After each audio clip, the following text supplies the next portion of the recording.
અંકલેશ્વર જીઆઈડીસીમાં ફરી એકવાર જોખમી કેમિકલ વેસ્ટના ગેરકાયદેસર નિકાલના કૌભાંડનો પર્દાફાશ થયો છે।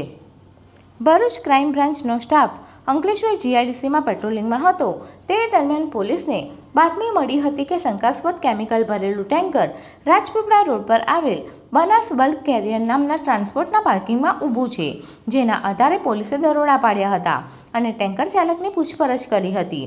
જો કે ટેન્કર ચાલક સનીકુમાર ગૌતમે સંતોષકારક જવાબ આપ્યો ન હતો। આ કેમિકલ અંકલેશ્વર જીઆઈડીસીમાં બેલ કંપની નજીક આવેલ શ્રી ઇન્ડસ્ટ્રીયલ કંપનીમાંથી લાવવામાં આવ્યું હતું।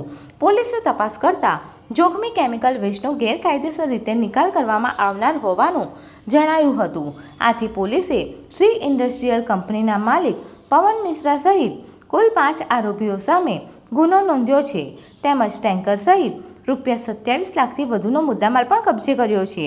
પોલીસે આ મામલામાં 2 આરોપીઓની ધરપકડ કરી કાયદેસરની કાર્યવાહી હાથ ધરી છે। પોલીસ સૂત્રો પાસેથી આ માહિતી આજે 12 કલાકના અરસામાં સામે આવી હતી।